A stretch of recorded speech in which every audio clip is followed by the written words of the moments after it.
Plus A2 plus AP का सम, बात कम करो, पी स्क्वायर है, and A1 plus A2 plus AQ का सम Q स्क्वायर है। वैसे ना ये रिजल्ट अच्छा है बड़ा। फर्स्ट P टर्म्स का सम P स्क्वायर कब आता था? फर्स्ट P टर्म्स का सम या फर्स्ट N टर्म्स का सम N स्क्वायर कब आता था? जब जो सीरीज होती थी वो ऑड नंबर्स वाली होती थी। तो फर्स्ट P टर्म्स का सम P स्क्वायर तभी तो आएगा जब ये जो सीरीज रही होगी पक्का कौन सी रही होगी? ऑड नंबर्स वाली। मीन्स ये पक्का 1 रहा होगा, ये 3 रहा होगा, ये 5 रहा होगा।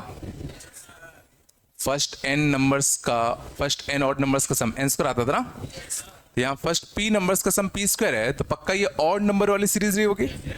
तो इस सीरीज का pth टर्म सच और कुछ नहीं 2p-1 होगा। एंड सिमिलरली इस सीरीज का qth टर्म कितना होगा? 2q-1 होगा। तो इनके nth टर्म का रेशियो कितना आता है? 2p-1 अपॉन कितना? 2q-1। निकालना क्या है? A6 upon A21। 6 छापते इसमें, 6 छापोगे तो कितना नहीं? 11। 21 छापेंगे तो कितना नहीं? 41। तो 11/41 बॉम्बे। समझ में आया? अब इसमें जो चीज तुम्हें जैसे नहीं समझ में आई हो उसको छोटा छोटा यहाँ लिख लो कि भाई P टर्म्स का सम होता है तो इसका n टर्म 2p-1 होगा। उतना पार्ट लिख लिया करो बस, जो क्वेश्चन का जो मेन लॉजिक होता है। आया थोड़ा बहुत? चलाएं को, चलो। थर्ड का है अपना बॉम्बे, फोर्थ का दिल्ली, ये तो आ गया था। पांचवे का आगरा, और एक्सरसाइज 02 आ जाओ। एक्सरसाइज 02 का कहां से? पहले से ही है। फर्स्ट का दिल्ली, और सेकंड का आगरा। आगे था कौन सा? थर्ड वाला। थर्ड का हाँ देख लो, S1 S2 S3 and T1 T2 T3 are 2 arithmetic sequences. दोनों का फर्स्ट टर्म सेम है S2। चलो देखना, दो AP हैं S1 S2 S3 and so on, and T1 T2 T3 and so on. ठीक है ना? दोनों का फर्स्ट टर्म सेम है। तो इसका फर्स्ट टर्म मैं A मान लूं तो इसका भी फर्स्ट टर्म कितना आएगा? A आएगा। बोलो है ना? इस AP का सेकेंड टर्म अगर मैं A प्लस डी मान लूं, इस AP का सेकेंड टर्म मैं A प्लस डी मान लूं तो S2 क्या है? T2 का दुगना। S2 क्या है? T2 का दुगना।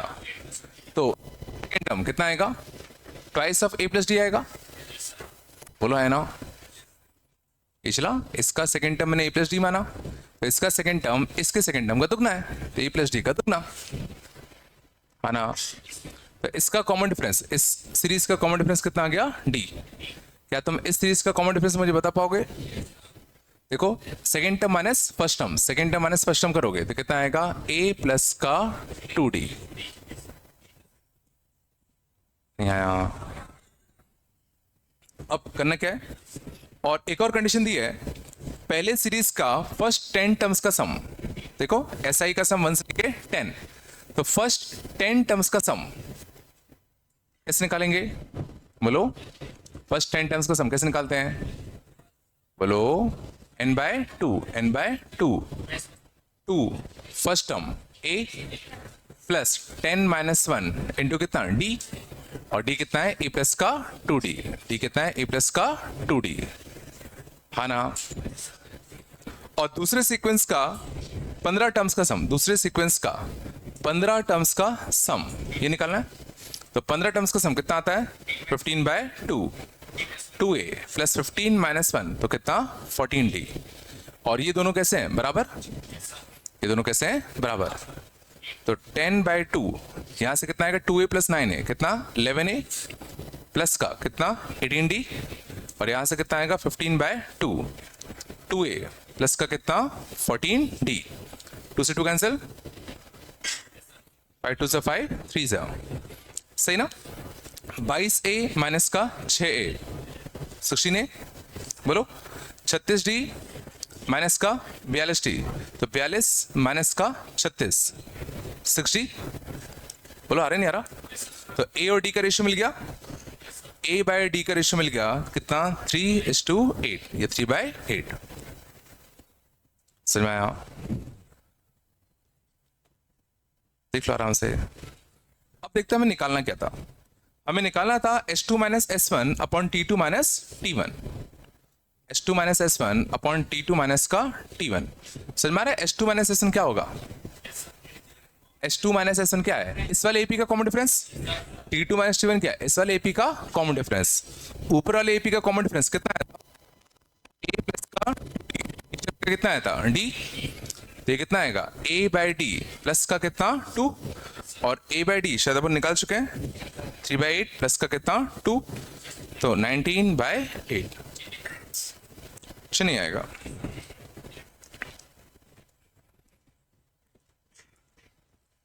कुछ नहीं आएगा। ये समझो, बस तुम्हें हर एक इंफॉर्मेशन का यूज करना आना चाहिए। उसने कहा था दोनों AP हैं, तो मैंने इसको A प्लस डी माना। दोनों का फर्स्ट टर्म सेम है, दोनों का ये मान लिया। इसका सेकंड टर्म इसका सेकंड टर्म का दुगना है, तो ये अगर A प्लस डी है तो ये A प्लस डी का दुगना होगा। हर कंडीशन का बस यूज करते चलो, अपने आप तुम्हें चीजें दिखेंगी।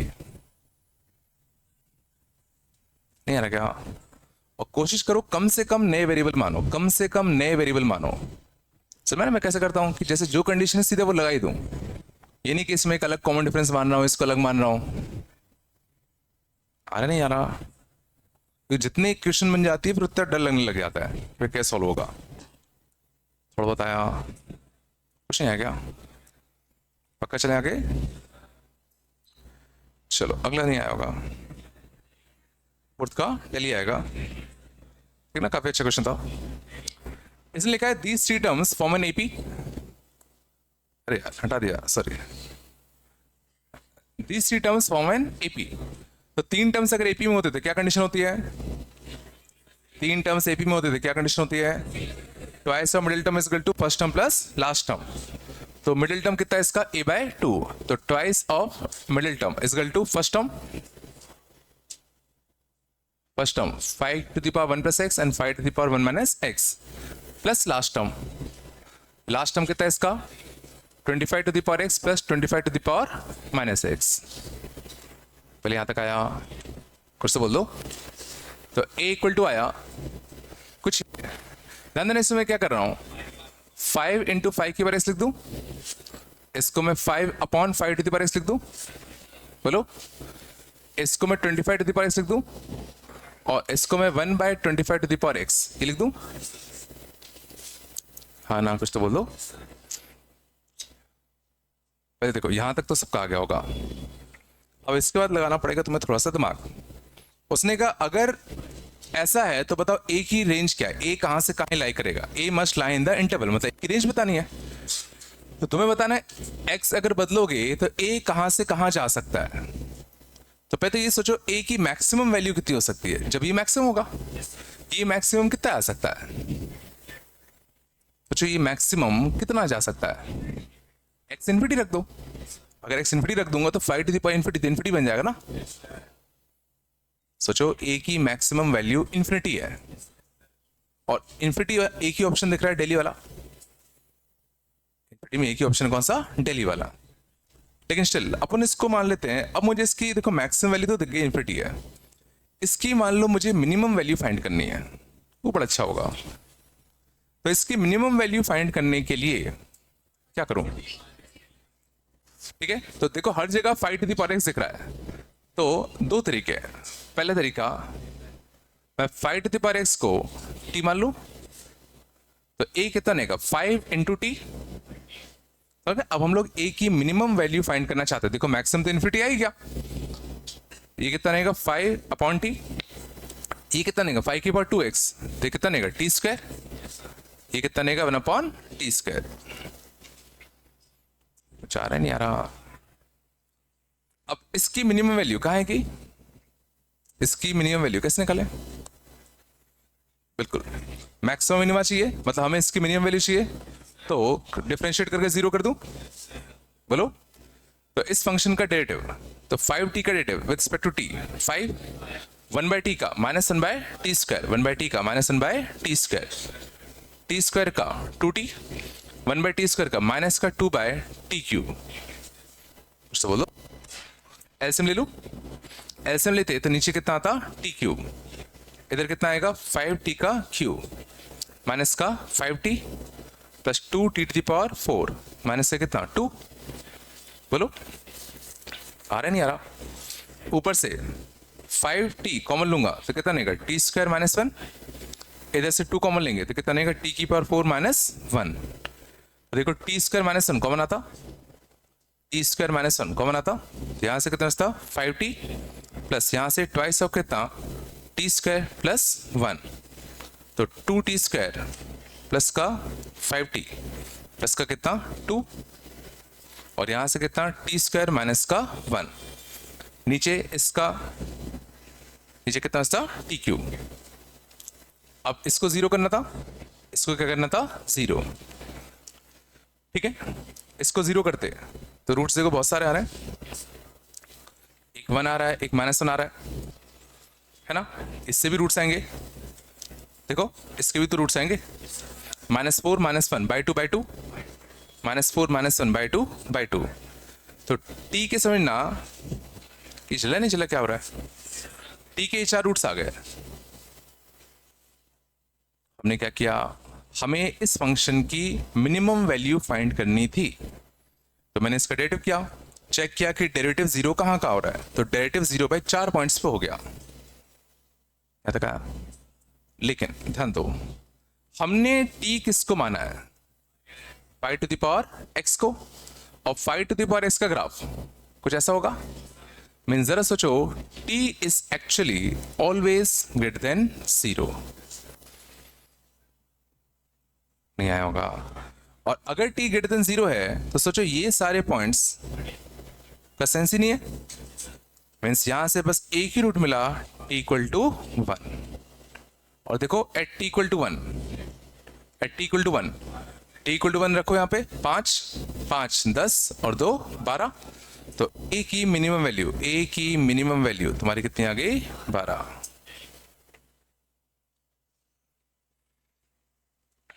नहीं आया होगा ना,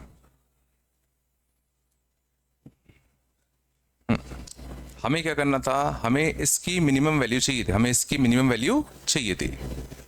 तो मिनिमम वैल्यू कहाँ आती है लोकल मिनिमा पर, लोकल मिनिमा कैसे निकालते हैं, जहां पर डेरिवेटिव 0 होता है। तो हमने ये चेक किया कि इसका डेरिवेटिव 0 कहाँ कहाँ होगा, तो इसका डिफरेंशिएट किया, एलसीएम लिया और देखा ये 0 कहाँ कहाँ हो रहा है, तो ये 0 देखा तो इसके दो रूट्स है 1 और -1, और दो रूट्स यहाँ से आते इस क्वाड्रेटिक को सॉल्व करके, तो टोटल कितने रूट्स मिल गए तुम्हारे 4।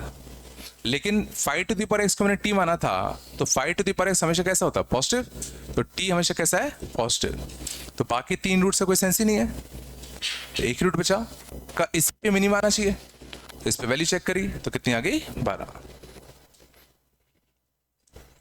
बिल्कुल नहीं आया क्या, चलो थोड़ा बताया।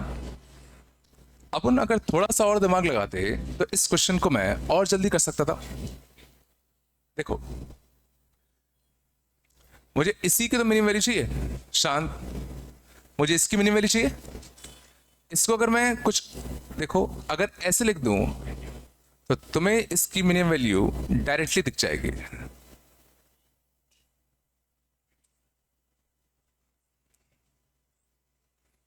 सोचो जरा, 5 कॉमन लिया t plus 1/t, and T square plus 1/t square को लिखा मैंने t प्लस 1/t का होल स्क्वायर -2, सोचो जरा, और t कैसा है तुम्हारा पॉजिटिव, t कैसा है पॉजिटिव, और अच्छी बात यह है कि हमें इस एक्सप्रेशन का t प्लस 1/t की मिनिमम वैल्यू पता है व्हेन t इज पॉजिटिव, हमें t प्लस 1/t की मिनिमम वैल्यू पता है व्हेन t इज पॉजिटिव। सोचो जरा, t प्लस 1/t मतलब x प्लस 1/x की minimum value when x is positive कितना होता है 2, नहीं आया, 5 इंटू प्लस स्क्वायर माइनस का कितना आएगा 12, नहीं है क्या? तो बोल दो। ठीक है, तो मैक्सिमम मिनिमम आना चाहिए, और ये अगर क्लिक कर जाए तो बहुत अच्छी बात है। हाँ ना, कुछ तो बोल दो रे। देखो अब ऐसा होगा कि जो जो चीजें तुमने पढ़ रखी है उन सब का यूज होता रहेगा थोड़ा थोड़ा करके। थोड़ा बताया, आगे चलें। चलो सीखता, आगे चलते हैं।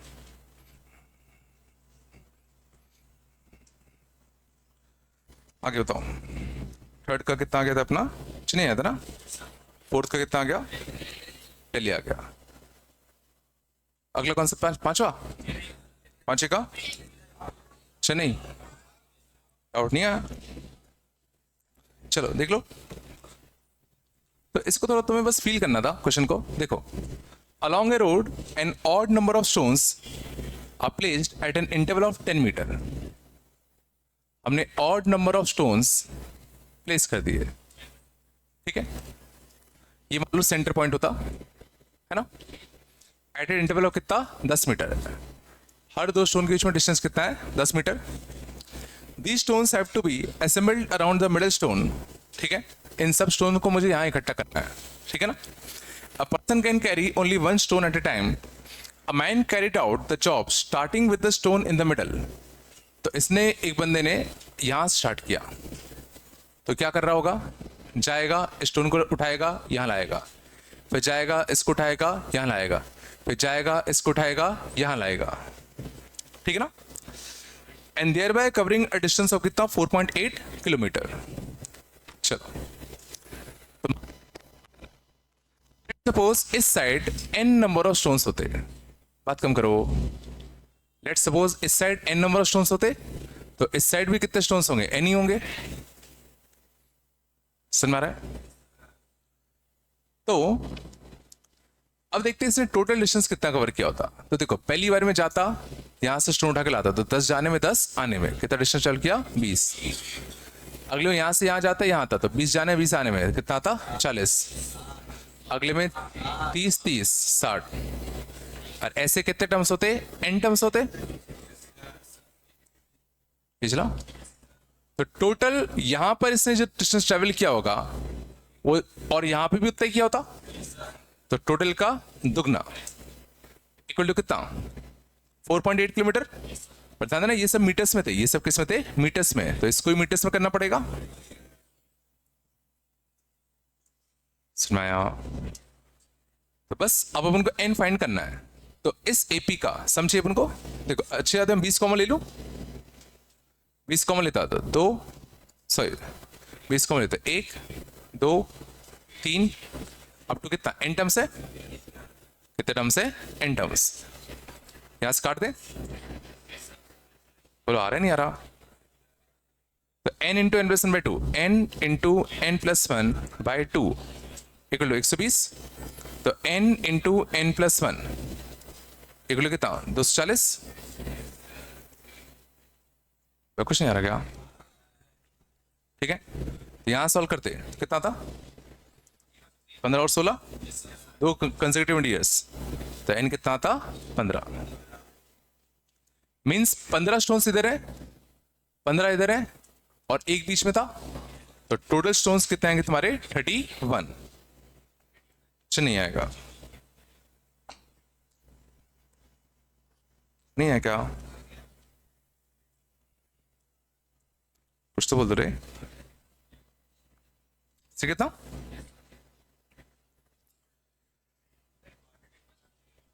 क्या? हाँ एक ही बात है, ये भी तो क्वार्टिक ही बना है, ये क्वार्टिक ही बना है। हाँ उससे भी कर लो, सेम आएगा। चल आगे, सिक्स का, सिक्स का अच्छा नहीं आया? नहीं आया? नहीं है क्या?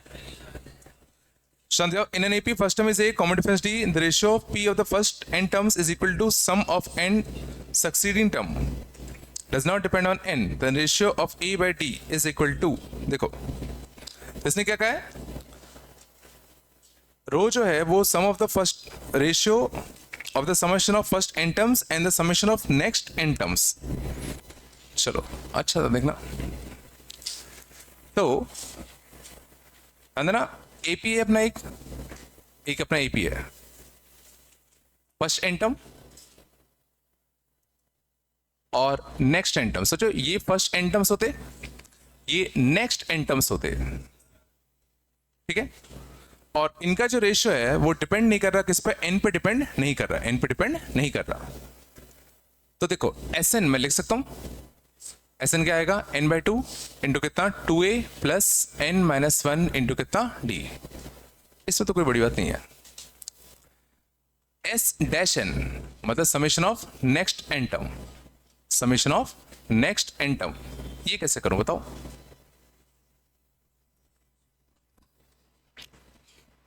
Summation of next n terms कैसे करें?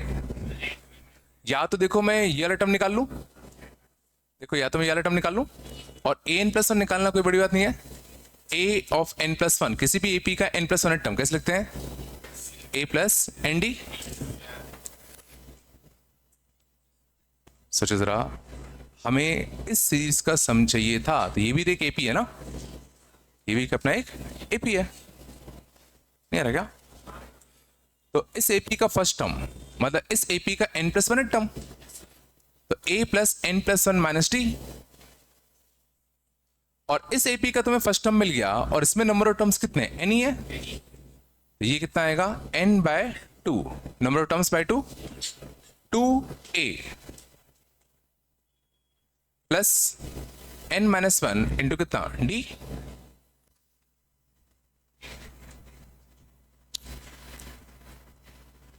नहीं है क्या? अब इन दोनों का जो रेशियो होना चाहिए वो किससे इंडिपेंडेंट होना चाहिए? n से इंडिपेंडेंट होना चाहिए। चलो देखते हैं। तो ऊपर क्या बचा? 2a plus n-1 d। दृष्टि में कैसे क्वेश्चन था?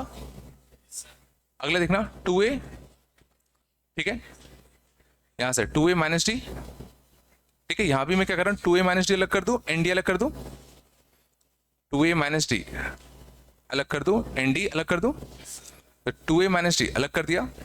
यहां से 2nd plus nd plus nd, तो 2n plus 1 plus nd 3nd आ जाएगा ना, 3nd आ जाएगा। लिस्ट में से क्वेश्चन था एक। अब इसको मुझे इंडिपेंडेंट ऑफ n चाहिए, अच्छा इसको इंडिपेंडेंट ऑफ n चाहिए, तो ये जो 2a माइनस डी है इसको खत्म कर दे।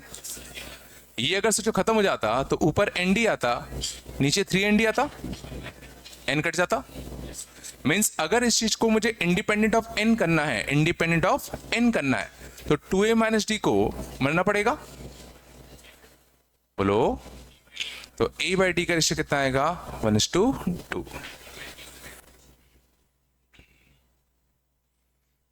कुछ नहीं है क्या? रेशियो ऑफ 1/t 1/2 आएगा। एंड अगर ये हो गया तो इनका रेशियो कितना आ रहा है? 1/3 आ रहा है, 1/3 आएगा। तो 1/2 और 1/3 नहीं आएगा, लग नहीं रहा है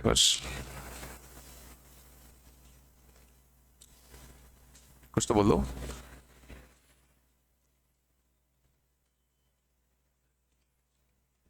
बोलो, कुछ करो क्या? पूछ लो, कुछ पूछना हो तो।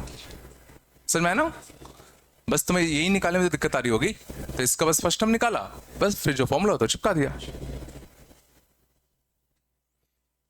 दिक्कत आ रही है क्या?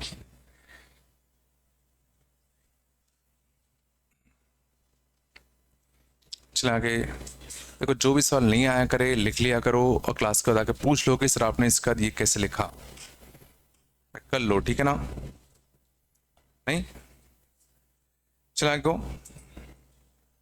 चलो अगला कौन सा है? सेवेंथ का आगरा, क्या था? ये वही है, कौन सा याद है? A1 A2 A2 A3 difference same आ रहा है, तो ऊपर d का मल्टीप्लाई डिवाइड दोगे और ऊपर d को क्या लिखोगे? A2 माइनस A1, फिर A3 माइनस A2, याद है ना? और दिए थे कैसे में? बस किसमें S1 दिया था क्या? चलो एक्सरसाइज S1 पे आ जाओ।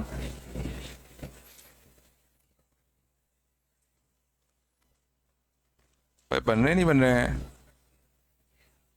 एक्सरसाइज S1 शांत। पहला आया, पहला आया नहीं आया? चलो देखो, in an AP of which A is the first term, शांत। अच्छा क्वेश्चन है, if the summation of first P terms is 0। देखना एक एपी है, इसमें शुरुआत के पी टर्म्स का सम, शुरुआत के पी टर्म्स का सम कितना है? 0 है। हमें क्या चाहिए? Summation of next q term, हमें summation of next q term चाहिए। ये चला, सोच लो आराम से, मैंने क्या लिखा है? एक एपी है, इसमें शुरुआत के पी टर्म्स का सम कितना है? 0। हमें नेक्स्ट क्यू टर्म्स का सम चाहिए, मतलब यहां से लेके यहां तक का सम चाहिए। नहीं? और सोचो जरा, इन सब का सम, इन सब का सम अगर एच डैश क्यू अगर मैं लिखूं, तो इनका सम वही होगा जो यहां से लेके यहां तक का सम होता। थोड़ा दिमाग लगाओ, यहां से लेके यहां तक के टर्म्स का सम वही होता जो यहां से लेके यहां तक के टर्म्स का होता, क्योंकि इन सब का सम तो वैसे भी 0 हो जाएगा। तो summation of next q terms is basically summation of first p plus q terms, और summation of first p plus q terms अपन को लिखना आता है p plus q by 2 n by 2, 2a plus n minus 1d, 2 a कितना? चुपिए, a1 है। कौन सा क्वेश्चन था? फर्स्ट टर्म a दिया ना, plus p plus q minus 1 into कितना? d। इसमें अब इसमें इसने कहा था summation of first p term 0 है, तो summation of first p term क्या था? p by 2, 2a plus p minus 1d is equal to कितना? 0। अब बताओ, ये 0 होने के लिए क्या ये 0 हो सकता है? ये तो p टर्म्स है ना, नंबर ऑफ टर्म्स, ये तो 0 नहीं से रहा, तो पक्का ये 0 हुआ होगा। तो यहां से हमें कंडीशन क्या मिली? That 2a plus p minus 1d is equal to कितना? 0। और देखो 2a plus p minus 1d यहां मिलेगा तुम्हें, देखो 2a plus p minus 1d अलग कर दो, प्लस qd अलग कर दो, ये चला। और ये क्वेश्चन के हिसाब से क्या है तुम्हारा? 0। कुछ तो बोल दो। तो ये कितना निकल के आ गया? p plus q by 2 into कितना? qd इंटू कितना? qd। करना क्या आपको? d के लिए निकालनी क्या? d के लिए निकाल लेते हैं। अब d की वैल्यू निकालने के लिए d यहां से निकाल सकता हूं। d कितना आएगा? Minus 2a upon p minus 1। d कितना आएगा? माइनस का 2a अपॉन कितना? p माइनस का 1। 2 से 2 कैंसिल, तो माइनस का a Q into p plus Q upon p minus 1 वही आ रहा है। समझे? यहां से d की वैल्यू हमने निकाल लिया। d कितना आएगा? माइनस का 2a अपॉन कितना? p माइनस का 1।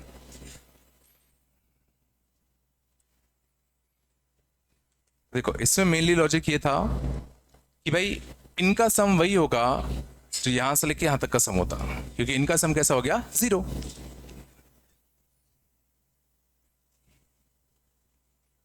कुछ आ रहा है नहीं आ रहा? दिक्कत हो रही है क्या?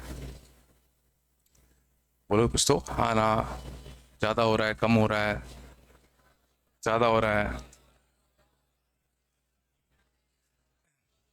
देखो देखो, मेरे देने या ना देने से सामने वाला तो ये बनाएगा यार। अब दो चीजें हैं, या तो टेनिस की बॉल से प्रैक्टिस करते रहो, लास्ट में जब लेदर की बॉल आएगी तो खेल लेना, या लेदर की बॉल से खेल खेल के हाथ पे तोड़वा लो, फिर जब लेदर की बॉल आएगी तो थोड़ा इतना बुरा नहीं लगेगा। तुम्हारे ऊपर है कौन सा करना है, तुम्हारे ऊपर सर। अच्छा ठीक है भाई, आ रहा है नहीं आ रहा कुछ?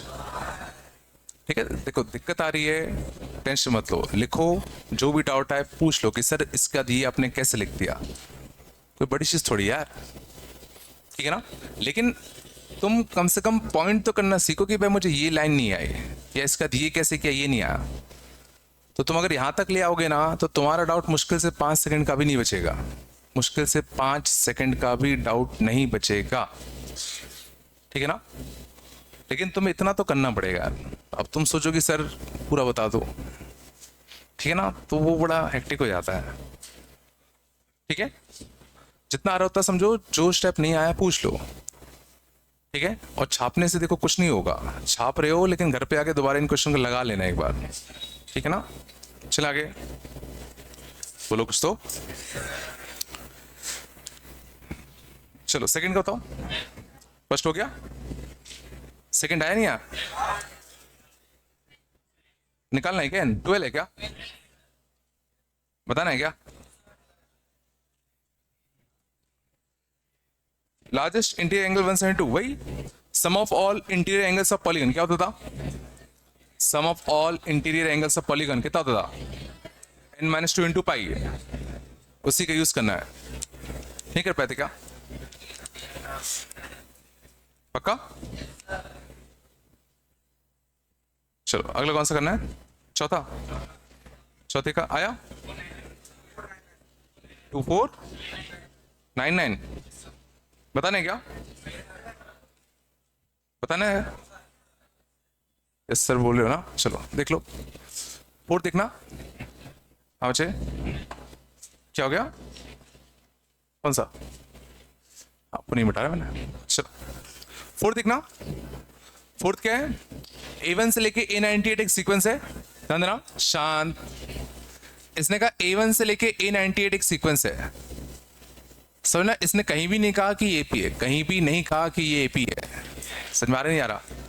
लेकिन अगला जो इसने टर्म लिखा है that an+1 is equal to an+1 for all n belonging to 1 से लेके कितना 97, तो ये समझना क्या कह रहा है, इस an को यहां ले आऊं तो an+1 minus an is equal to कितना 1, तो ये तुमसे क्या कहना चाहता है कि दो कंसेक्यूटिव टर्म्स, देखो n+1 और n, दो कंसेक्यूटिव टर्म्स का डिफरेंस हमेशा कितना है 1, और दो कंसेक्यूटिव टर्म्स का डिफरेंस अगर हमेशा कांस्टेंट है तो पक्का ये क्या रहा होगा AP विथ कॉमन डिफरेंस कितना 1, तो इस स्टेप से हमें क्लियर हुआ कि AP है। भाई AP लाता नहीं आता, ये क्या कह रहा है, दो कंसेक्यूटिव टर्म्स का डिफरेंस कितना है 1, तो ये बता रहा है कि ये सीक्वेंस कैसा है AP है।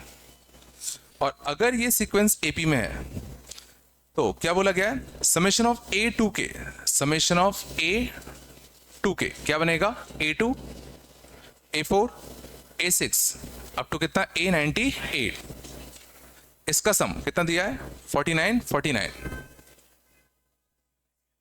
इसका नहीं दिया क्या, अच्छा सबका सम ये दिया है क्या, सॉरी सबका सम A ऑफ K का सम दिया हुआ है, कितने टर्म से 98 था,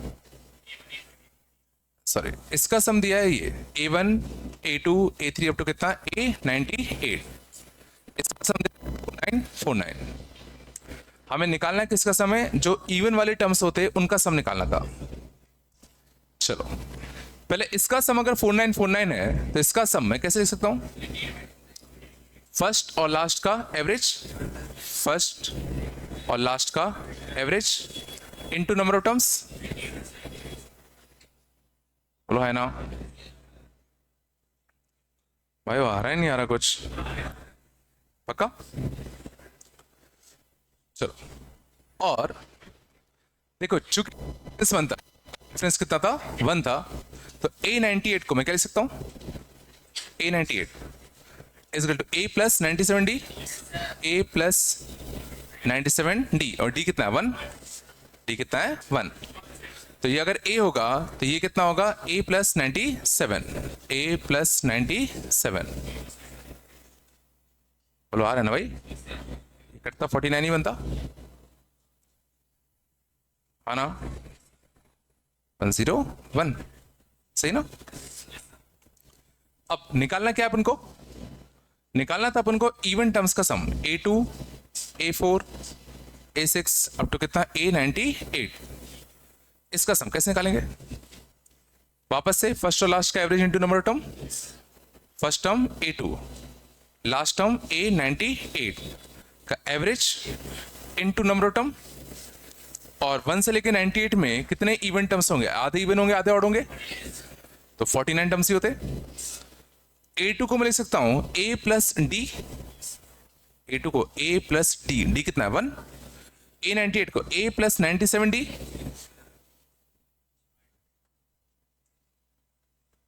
बोलो है ना। तो यहां से 2A प्लस 97 कितना आया था 101, तो 2A इजकल टू कितना 4, तो A कितना आया था 2, A के लिए 2 छाप दें, तो 2 और 2 4, 4 और 5 5 और 97, 102, 102 बाय 2 51, तो 51 इंटू 49, तो 2500 माइनस 1 24 99।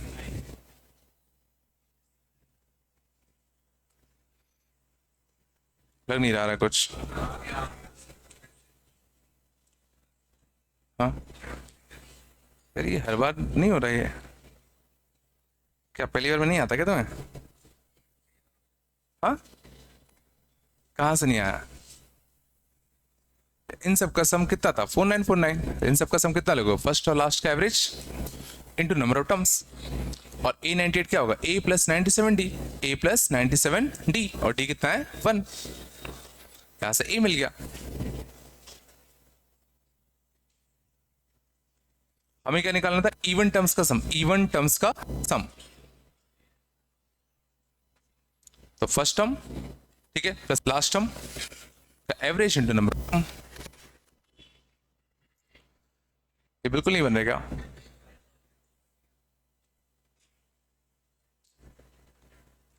चलो और देखें, अर्थमेटिक मीन मैंने पढ़ा दिया था क्या? 5 बना, 5 का 14 आया नहीं आया? फिर से बोलो। There are n arithmetic means, शांत जाओ देखना।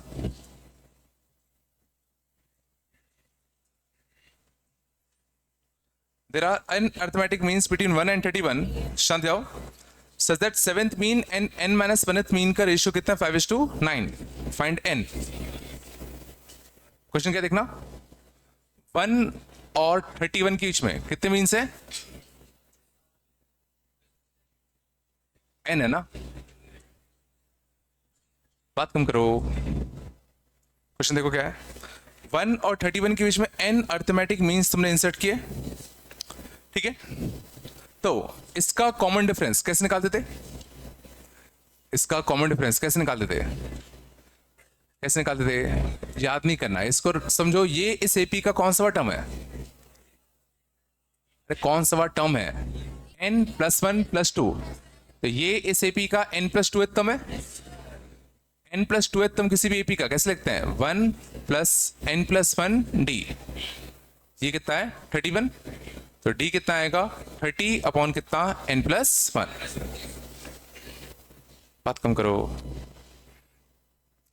अब उसने कहा था जो 7th अर्थमेटिक मीन है और जो n माइनस 1 अर्थमेटिक मीन है, इसका जो रेशियो है वो कितना है 5:9 है। अब फर्स्ट अर्थमेटिक मीन क्या होगा? 1 प्लस डी होगा। सेकेंड अर्थमेटिक मीन क्या होगा? 1 प्लस 2d। थर्ड में 1 प्लस 3d। तो 7th में क्या आएगा? 1 प्लस 7d। और n माइनस 1 में क्या आएगा? 1 प्लस n माइनस 1d। ये कितना है 5:9। बोलो है ना। तो 9 और 5, तो यहां से कितना आएगा 9 प्लस का 63d, बोलो। और यहां से कितना आएगा 5 प्लस का n माइनस 1 इंटू कितना 5d, तो 9 माइनस 5 कितना 4, बोलो।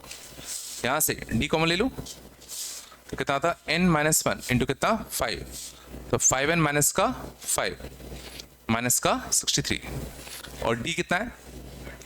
d कितना था 30 upon n plus 1, 30 upon n plus 1। अब दे 2 और ये 15 है ना, तो कितना आएगा 2n प्लस का 2, यहां से कितना आएगा 75n, यहां से 68 और 15 माइनस का 68 इंटू कितना 15, तो यहां से 73n, यहां से 68 इंटू 15 प्लस 2, अच्छा रह गए, अच्छा रह गए सर, एन कितना रहा है,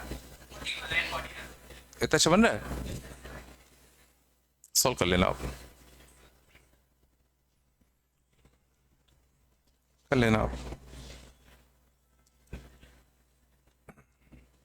कुछ तो बोल दो भाई।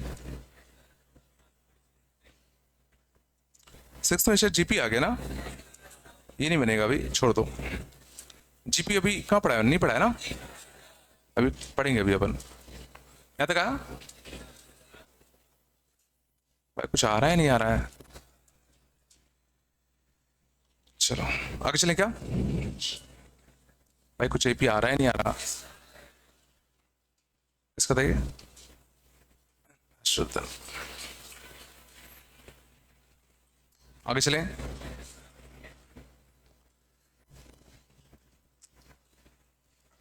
चलो और देखते हैं एपी मैंने क्या क्या करा दिया था, एपी में प्रॉपर्टीज हो गई थी, अर्थमेटिक मीन कंसेशन भी हो गया था क्या, कॉमन एपी, कॉमन एपी हुआ था क्या, नहीं हुआ, कॉमन एपी देखते हैं, चलो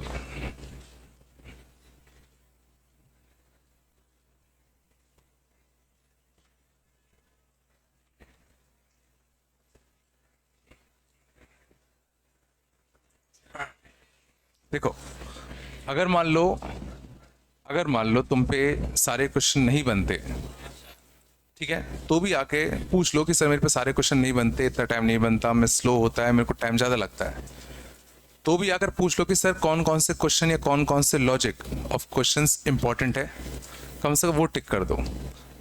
तो जैसे अगर मुझे पता है कि भाई ये 10 लॉजिक आगे भी काम आते हैं, पेपर में भी इन टाइप के क्वेश्चन आते हैं, तो मैं बता दूंगा, ठीक है ना। तो अगर तुम्हें सारे नहीं भी बनते हैं तो कम से कम आ जाना, हिस्ट्री में टिक लगा लेना कि सर आप तो मुझे बता दो, इसमें 10-15 क्वेश्चन बता दो जो लॉजिक आने चाहिए, ठीक है।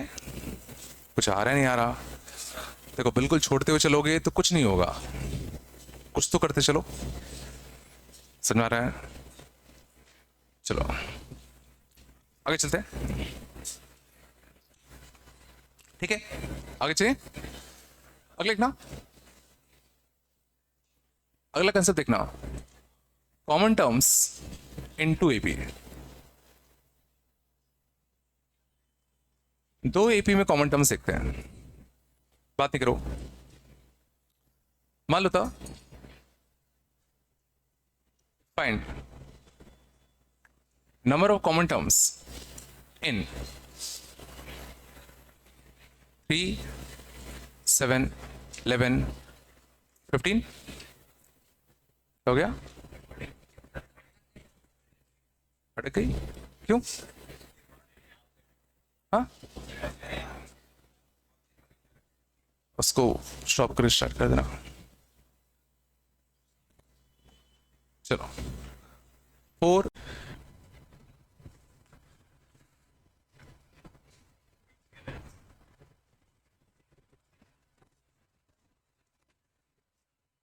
हाँ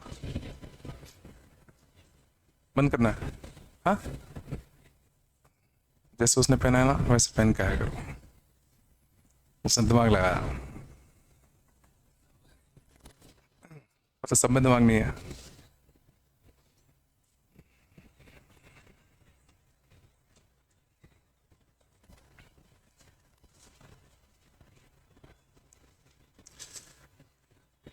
क्वेश्चन मिला करे तो जल्दी से जल्दी सॉल्व किया करो,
ओके क्या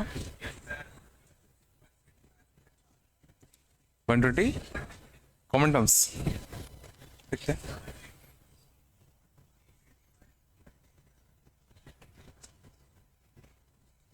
हुए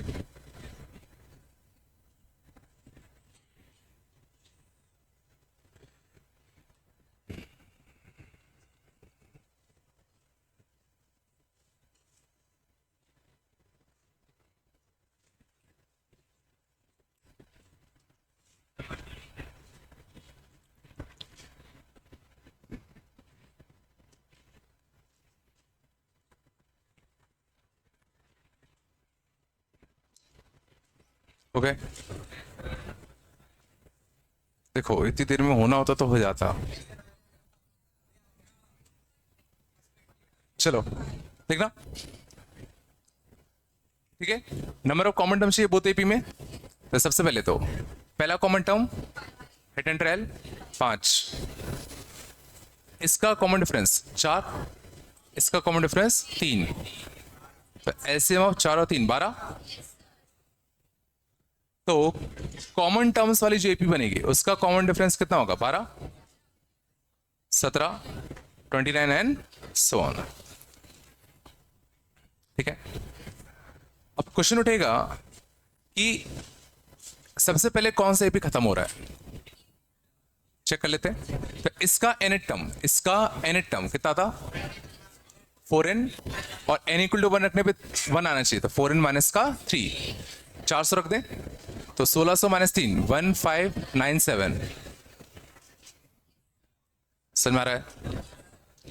इस एपी का एनेट टर्म 3n माइनस का 1, 3n माइनस का 1, 5 रखते तो 1499। तो पहले ये खत्म हो रहा है, बात कम करो। तो ऑब्वियसली पहले अगर ये खत्म होगा तो अगर कॉमन टर्म्स आने हैं तो मैक्स टू मैक्स यहीं तक आ सकते हैं। Max to max common term अगर जा सकता है तो यहीं तक जा सकता है। तो मैं इस सीरीज का एनेट टर्म, इस सीरीज का एनेट टर्म लिख सकता हूं। कॉमन डिफरेंस कितना 12, तो 12n, n के लिए 1 रखने पे कितना आना चाहिए 5, तो 12n माइनस का 7, और इसको मैं 1499 के लिए चेक कर लूं। यहां से 12n इक्वल टू 1506 क्या था, तो n equal to 1506 by 12 solve करते 1 3 0 2 0 24 6 6, तो 5 पॉइंट समथिंग आता। मीन्स ये सीक्वेंस का 125 पॉइंट कुछ कुछ टर्म है, वो तो हो नहीं सकता, तो उससे जस्ट पिछला 125 होता। Means max to max n कितना आ सकता है 125। So number of common terms कितने होंगे 125। भाई आ रहा है ना।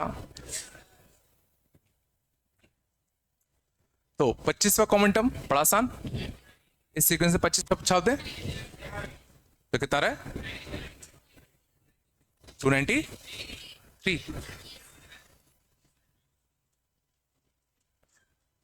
लॉजिक आया हूं, ठीक है। अगर मान लो 3 एपी में दे दूं तो, अगर मान लो मैं 3 एपी दे दूं तो उसमें नंबर ऑफ कॉमन टर्म्स कैसे निकालोगे।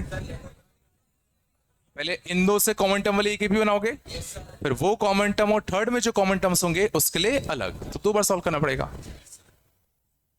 समझ में आता है ना। चलो ये भी आता है, इसको हटा दो क्या।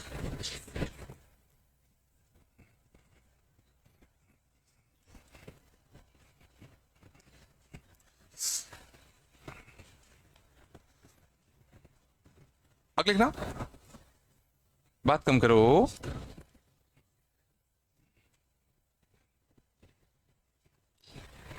अब क्या होता ना, शांत जाओ, ठीक ना। सम of all 4 digit numbers which on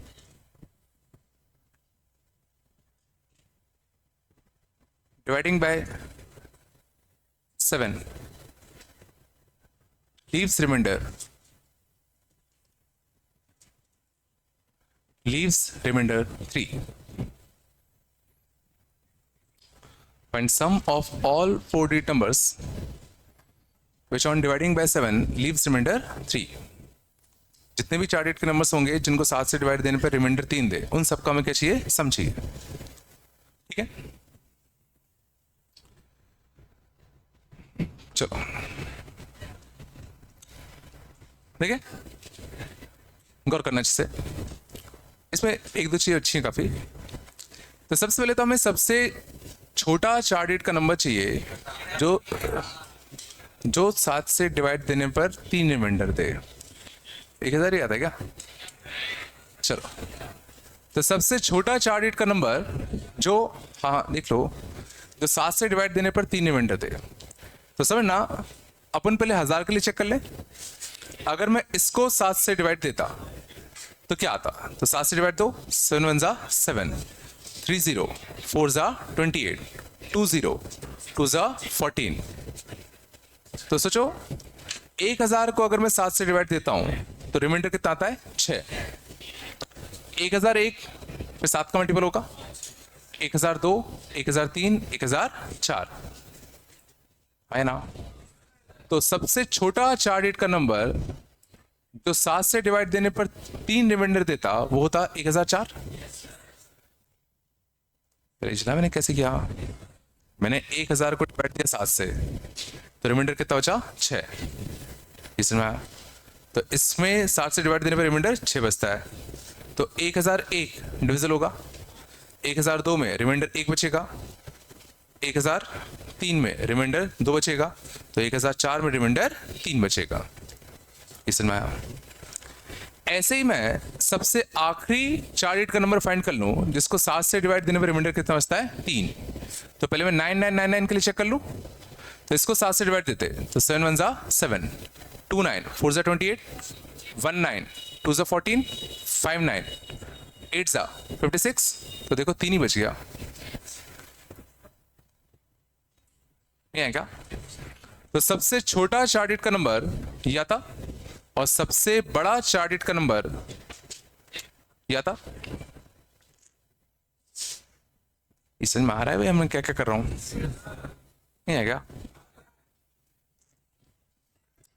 अब मुझे बात नहीं करो. तो देखो पहला 1004 होता, अगला कौन सा होता? 1011. ये तो समझ में आता ना, 7 का डिफरेंस आता. तो इन सब का सम चाहिए. तो इन सब का सम के लिए वापस से first term plus last term average into number of term. Number of term कैसे निकालें? ठीक है, तो इस सीक्वेंस का हमें nth टर्म चाहिए. तो इस सीक्वेंस का nth टर्म कैसे लिखते? a plus n minus 1 into कितना? d कितना है? 7. और ये तुम्हारा कितना है? 9999. बोलो आ रहा नहीं आ रहा? तो अगला कितना था? 8999. तो 899 4 कम करते तो कितना आता? 5. बोलो भाई आ रहा है नहीं आ रहा? 7 से डिवाइड मार दे, 1 2 जा 14, 5 9 और कितना? 5. तो n कितना आता? 1 2 8 6. तो यहाँ n के लिए शब्द कितना? 1 2 8 6.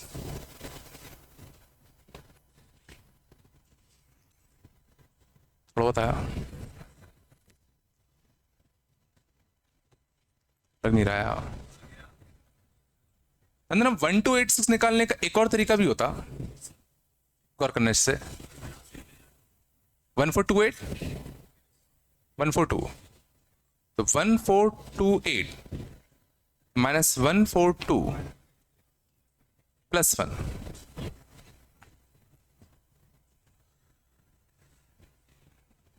ठीक है, ये वैसे ही किया क्या? कुछ गड़बड़ किया मैंने? 1428 माइनस 142.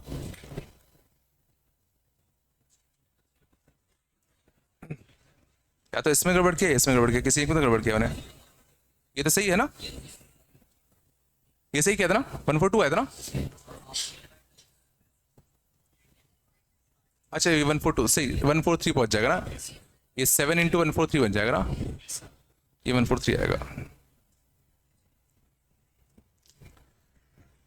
ठीक है, ये सर मैंने क्या किया, देखो अगर मैं तुमसे पूछूं 5 से लेके कितने नेचुरल नंबर्स है, 5 6 7 8 से लेके 5 से लेके 20 तक कितने नेचुरल नंबर्स हैं, 15 की 16, 16 होंगे ना, 20 माइनस 5 प्लस 1, 20 माइनस 5 15 प्लस 1, यहाँ 11 से लेके 39 तक कितने नेचुरल नंबर्स हैं, तो देखो 1 से लेके 39 तक 39 होते, 1 से लेके 39 तक 39 होते, 10 हटा दो, 1 से लेके 10 हटा दो तो 29 होते, या डायरेक्ट लिख रहे 39 माइनस 11 प्लस 1, नहीं आ रहा ना, तो देखो ये 7 इंटू 143 प्लस 3 था, ये 7 इंटू 1428 प्लस 3 था, तो 143 से 1428 तक कितने नेचुरल नंबर्स हैं, तो 1428 माइनस 143 प्लस 1, नहीं आया ना, छोड़ो, ये आया था, ये सबसे बेस्ट है, इससे निकाल लो, ये तो आ गया था ना, चलो आगे चले, थोड़ा बहुत एपी आया हो भाई, एपी आया नहीं आया, चलो आगे चले, चलो जीपी की शुरुआत से कर ही देते हैं,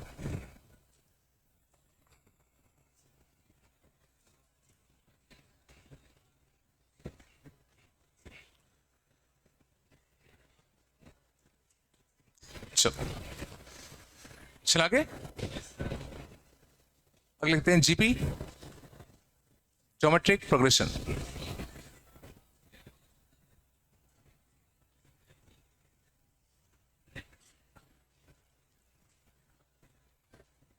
शांत जाओ, ठीक है, प्रोग्रेशन सिंपली क्या होता है, ऐसा सीक्वेंस जिसमें कोई पैटर्न फॉलो हो रहा हो, जिसमें एक पैटर्न हो, प्रोग्रेशन किसे कहते हैं, एक ऐसा सीक्वेंस जिसमें कुछ पैटर्न फॉलो हो रहा हो, जैसे अर्थमेटिक प्रोग्रेशन, अर्थमेटिक प्रोग्रेशन एक ऐसा सीक्वेंस था जिसमें कुछ कांस्टेंट ऐड करने पर अगला टर्म मिल रहा था, समझ गए, एक पैटर्न फॉलो हो रहा था। वैसे जीपी में क्या होता है, एक ऐसा सीक्वेंस जिसमें कुछ मल्टीप्लाई करने पर, सेम चीज का मल्टीप्लाई करने पर अगला टर्म बन रहा हो, तो जो इसमें तुम अगर आर का मल्टीप्लाई करोगे तो ये बनेगा, ए में आर का मल्टीप्लाई करो तो ए आर बनेगा, ए आर में आर का मल्टीप्लाई करोगे ए आर स्क्वायर में आर का मल्टीप्लाई करोगे ए आर क्यूब में आर का मल्टीप्लाई करोगे a r to the power 4। तो हर टर्म में कुछ कांस्टेंट का मल्टीप्लाई करने पर अगर तुम्हें अगला टर्म मिल रहा है तो वो तुम्हारा क्या कहलाता है, जीपी कहलाता है। एक तरीका समझने का ये था, हर टर्म में कुछ मल्टीप्लाई करने पे अगला मिल रहा है तो वो क्या होगा, जीपी होगा। एग्जांपल देखते हैं, जैसे 2 4 8 16, क्या ये जीपी है कि नहीं है, तो हर टर्म में कुछ पर्टिकुलर चीज का मल्टीप्लाई करने पर अगला अगर मिल रहा है तो जीपी है। तो इसमें 2 का मल्टीप्लाई 4, 4 में 2 का मल्टीप्लाई 8, 8 में 2 का मल्टीप्लाई 16, तो बिल्कुल जीपी होगा पक्का। 2 2 by 3, 2 by 9, 2 by 27, बताओ जीपी है कि नहीं।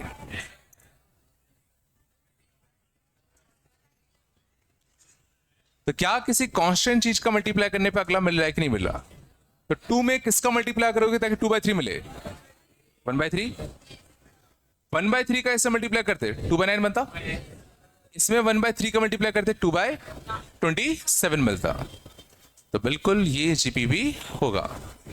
और जो मल्टीप्लाई कर रहे हैं वो कितना है, 1 by 3 है। सही में आ रहा है, और बताओ 1 -1 by 2, 1 by 4 -1 by 8,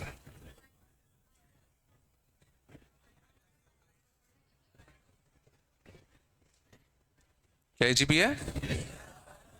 इसमें -1/2 का मल्टीप्लाई करोगे तो ये बनेगा, इसमें -1/2 का मल्टीप्लाई करोगे ये बनेगा, इसमें -1/2 का मल्टीप्लाई करोगे ये बनेगा, तो बिल्कुल तुम्हारा जीपी होगा। सही में आ रहा है? सिंपल है जीपी ना? बोलो। चलो चल आगे। शांत। अगला बताओ। बात कम करो।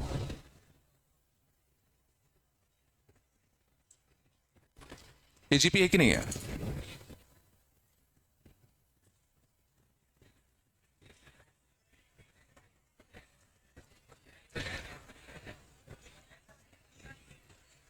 ठीक है, सिंपल सी बात है। इसमें किस चीज का मल्टीप्लाई करोगे तो ये बनेगा। तो देखो, एक बी लाना है और एक एक कम करना है। समझ में आया? इसमें किसका मल्टीप्लाई करें ताकि ये मिल जाए, तो बी लाना है और ए काटना है, तो बी वाई का। इसमें बी वाई का मल्टीप्लाई करो तो बी स्क्वायर, एक ए और कम हो जाएगा। मीन्स बिल्कुल ये भी तुम्हारा जीपी होगा। चाह रहा नहीं आ रहा? पक्का? चलो अगला बता दो।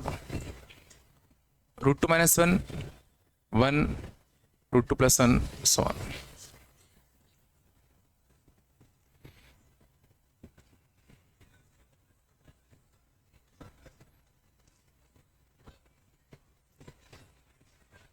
ये अपना जीपी होगा नहीं होगा? इसमें किसका मल्टीप्लाई करें ताकि 1 आ जाए? √2 + 1, और इसमें √2 + 1 करोगे तो बिल्कुल यही बनेगा, तो बिल्कुल तुम्हारा जीपी होगा। समझ में आया कुछ? कुछ तो बोल दो। चलो, तो ये हमने पहचानना सीखा कि कब कोई गिवन सीक्वेंस जीपी में होगा कि नहीं, कैसे पता करेंगे। ठीक है ना? तो समझना, शायद इससे समझ में आ जाए। बात कम करो। तो जैसे एपी में हम लोगों ने याद किया था कि एपी का जनरल सीक्वेंस, एपी का जनरल सीक्वेंस क्या होता था? क्या होता था? ए + डी, ए + 2d, ए + 3d। किसी भी एपी को पहचानने के लिए हमें कितनी चीज चाहिए होती थी? एपी को पहचानने के लिए, एपी को फिक्स करने के लिए हमें कितनी चीजें चाहिए? 2, एक ए और एक डी। सिमिलरली एक जीपी का जनरल सीक्वेंस कुछ ही होता है, AR AR² and so on. समझ आ रहा है? और इसको देख के हमें एक चीज समझ में आ रही है कि अगर ये फर्स्ट टर्म है, ये सेकेंड टर्म, ये थर्ड टर्म, तो सेकेंड टर्म और फर्स्ट टर्म का ratio is equal to third term और सेकेंड टर्म का ratio is equal to fourth term और थर्ड टर्म का रेशियो, एंड सो ऑन करते करते is equal to nth term और n-1th टर्म का रेशियो, जो कि कितना है? R, and this R is called common ratio.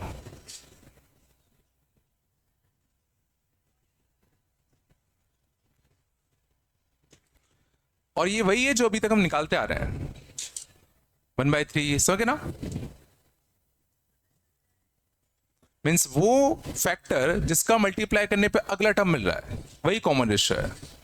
जैसे यहां पे वो फैक्टर कितना था? 2 था। यहां पर वो फैक्टर 1/3 था। यहां पर वो फैक्टर -1/2 था। कुछ नहीं आ रहा क्या? थोड़ा बताया। चलो, तो ये हमें समझ में आया कि अगर कोई सीक्वेंस अगर जीपी में होगा, कोई सीक्वेंस अगर किसमें होगा? जीपी में, तो कंसेक्यूटिव टर्म्स का जो रेशियो आएगा तुम्हारा कैसा आएगा? सेम आएगा। ठीक है ना? क्या पैटर्न देखते हुए हम इसका nth टर्म फाइंड कर सकते हैं? अच्छे से देखो, फर्स्ट टर्म में क्या आया? AR⁴, सेकेंड टर्म में AR⁴1, थर्ड टर्म में 2, फोर्थ टर्म में 3, तो nth टर्म में एक कम आएगा ना? तो अब से ये हम लोग याद रखेंगे। जैसे एपी का एनिटम याद है a plus n minus one d, वैसे जीपी का एनिटम अब याद होना चाहिए a r to the power n minus one. कुछ आ रहा नहीं यार भाई? ठीक है, तो किसी भी जीपी को डिफाइन करने के लिए, किसी भी जीपी को फिक्स करने के लिए अपन को कितनी चीज चाहिए होती है? किसी भी जीपी को फिक्स करने के लिए अपन को कितनी चीज चाहिए? दो ही चीज चाहिए, एक ए और एक कॉमन रेशियो। पकाया, आगे चले।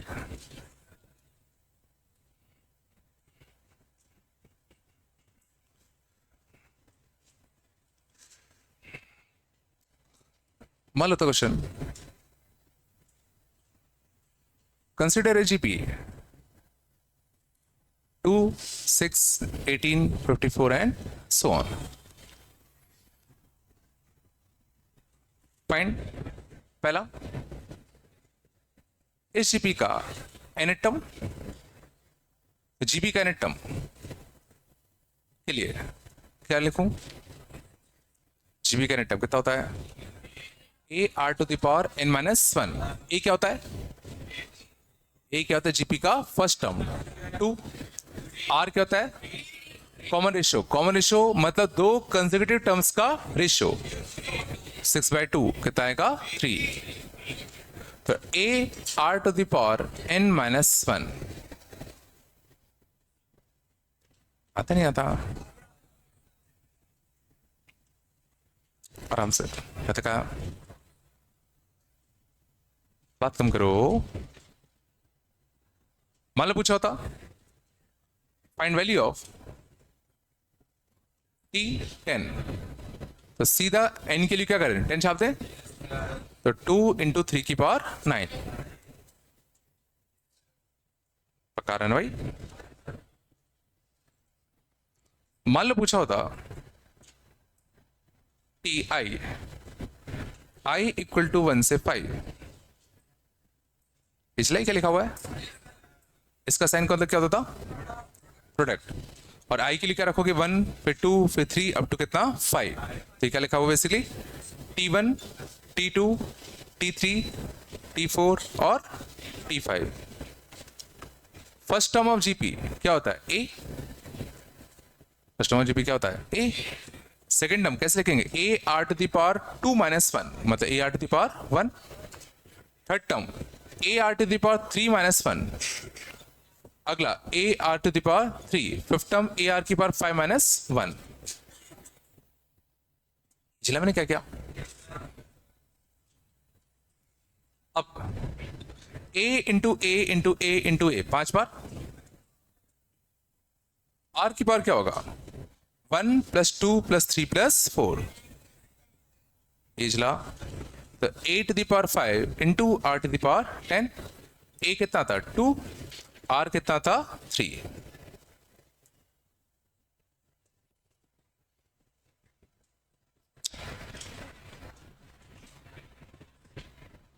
नहीं है क्या? बस कैलकुलेशन नहीं करिए और कुछ नहीं किया।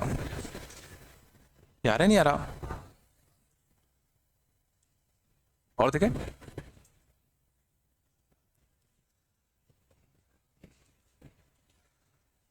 शांत।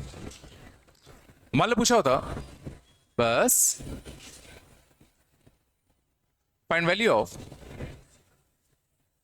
बात कम करो, T6 का क्यूब इंटू T7 का स्क्वायर, T8 की पावर 4 इंटू T9।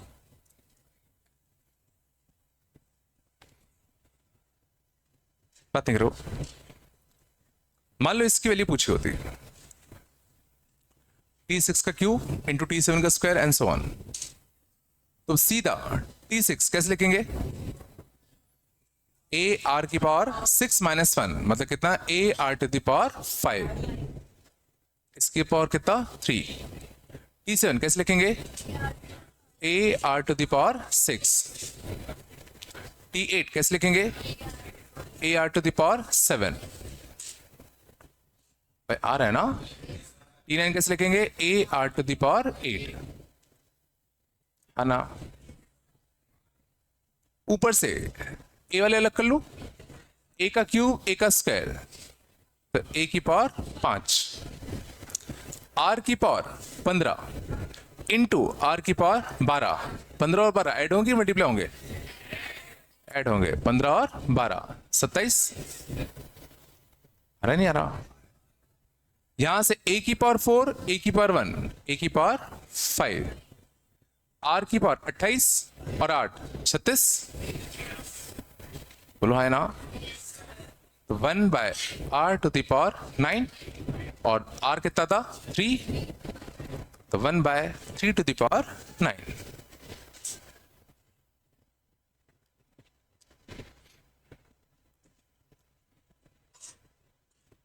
बिल्कुल नहीं आ रहा क्या? हम कुछ भी नहीं कर रहे, बस वैल्यू छाप से चल रहे हैं। देख तो रही क्या? चला के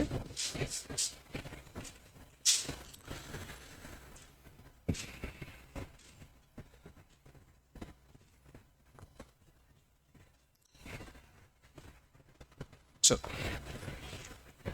आगे चले। मान लो पूछा था find which term, find which term is closest to 2000। इस जीपी का या इस सीक्वेंस का कौन सा टर्म 2000 के क्लोजेस्ट है?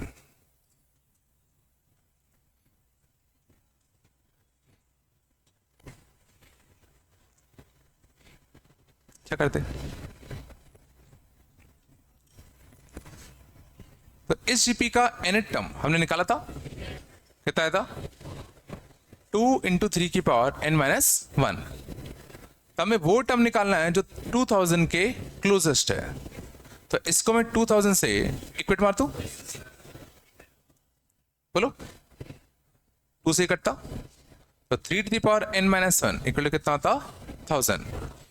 तो n की वो वैल्यू जिसके लिए 3 × n-1 1000 के क्लोजेस्ट हो। देखो 3 × 6 कितना होता है? 3 की पावर 6, 9 का क्यूब। 9 का क्यूब भी नहीं आता क्या? 9 का क्यूब 729 होता है ना। तो 3 × अगर 6 होता तो कितना होता? 729 होता। 3 की पावर 7, तो 729 इंटू 3, 729 इंटू 3, तो 2187। 729 का 3 गुना 2187। तो वो तो सोचो बहुत आगे निकल जाता। आ रहा नहीं आ रहा? मीन्स वो टर्म जो इसके क्लोजेस्ट होगा वो कब होगा? जब यहां पे क्या बनेगा? 6। तो जब n-1 कितना बनेगा? 6 का 7, means seventh term is closest to 2000। भाई आ रहा है नहीं आ रहा?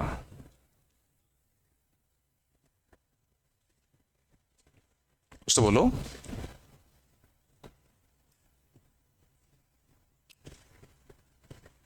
नहीं है क्या?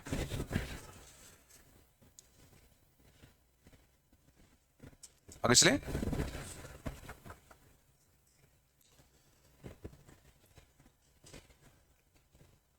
चले आगे ना, छाप रहे हो क्या?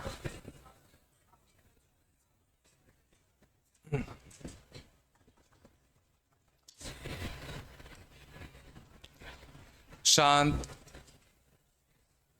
यहां तक आ?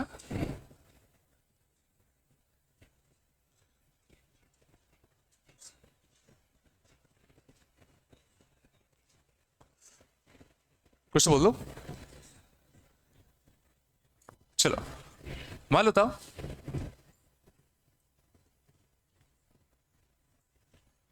Find minimum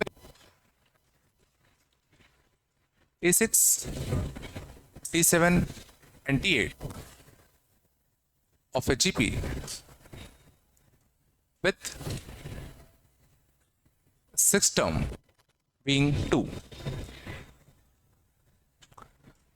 Find minimum value of T6 plus T8 of a GP whose sixth term is 2.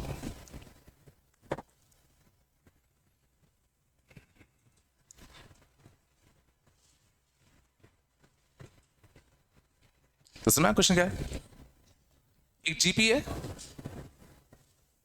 जिसका सिक्स टर्म कितना है? 2 है। तो हमें T6, T7 और T8 इन तीनों के सम की मिनिमम वैल्यू चाहिए। तो पहले तो मुझे अगर इसका सिक्स टर्म 2 है, ये एक जीपी है, तो इस जीपी का कुछ ना कुछ कॉमन रेशियो रहा होगा। Let common ratio be R। तो क्या तुम बता सकते हो T7 क्या होगा? सोचो सिक्स टर्म में R का मल्टीप्लाई करोगे तो ये बनेगा। तो जरा सोचो 7 टर्म विल बी 2R। सोचो हर टर्म में कुछ कांस्टेंट मल्टीप्लाई करने पर अगला बनता है। तो इसमें R का मल्टीप्लाई करोगे तो अगला बनेगा, इसमें R का मल्टीप्लाई करोगे तो अगला बनेगा। तो T8 कितना होगा? 2R का स्क्वायर। नहीं आया। अब हमें क्या चाहिए था? T6 plus T7 plus T8 मतलब 2 plus 2R plus 2R square की मिनिमम वैल्यू। क्या इसकी मिनिमम वैल्यू का कोई सेंस है? क्या इसकी मिनिमम वैल्यू का कोई सेंस है कि नहीं है? कैसे? ये एक अपर पैराबोला है और अपर पैराबोला में बिल्कुल सोचो मिनिमम वैल्यू आती है। और कितनी आती है? अपर पैराबोला में मिनिमम वैल्यू कितनी आती है? -d/4 है। तो इसकी मिनिमम वैल्यू क्या होगी? मतलब इस क्वाड्रेटिक का -d/4 है, तो माइनस का b स्क्वायर माइनस का 4ac अपॉन 4a। बोलो तो ये कितना आएगा? 3/4। ठीक है, माइनस माइनस कट जाता नहीं है क्या? तो फाइनल आंसर कितना आया? 3/2।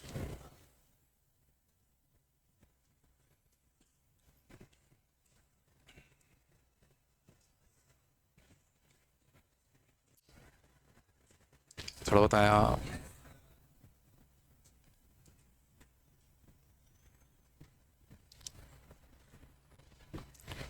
तो तुम लोग को एक असाइनमेंट मिलेगा राखी का, है ना? 59 क्वेश्चन है बस। तो यार 3 दिन के टेस्ट के लिए तो दिया यार, उसमें से मैं 3 क्वेश्चन पक्का दूंगा टेस्ट में।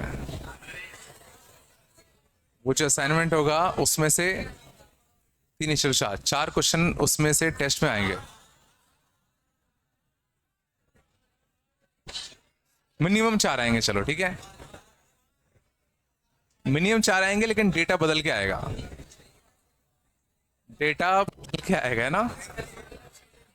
तुम लोग आंसर करोगे, ठीक है?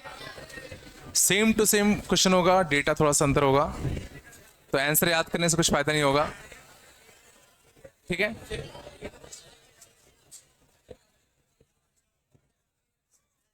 ठीक है, और उसके हाँ उसके मैं सॉल्यूशन डाल दूंगा और 20 तारीख को मैं मिल जाऊंगा। तो जो भी डाउट्स वगैरह चाहो तो इकट्ठा करके ले आना, तो डाउट पूछ लेना। 21 को टेस्ट है ना, तो जो यहाँ पे होंगे, जो बाहर होंगे वो तो बाहर होंगे, ठीक है? वो लोग चाहो तो डाउट के लिए आना, ठीक है? मैं टाइम ग्रुप पे डाल दूंगा, चलोगे ना? सॉल्यूशन में डाल दूंगा उसके ना, प्रिंटर मिल जाएगी, ठीक है ना? टेस्ट 21 को टेस्ट का टॉपिक पूरा क्वाड्रेटिक मेनली आएगा, वही हुआ है, और एपी आएगा, है ना? पुराना सब आएगा। ध्यान देना, शांत, हर शांत जाओ। देखो मेनली जो तुम्हें करना है, maximum minima, related rates, approximation, integration, area under curve, सबके एक एक दो दो क्वेश्चन आएंगे ना।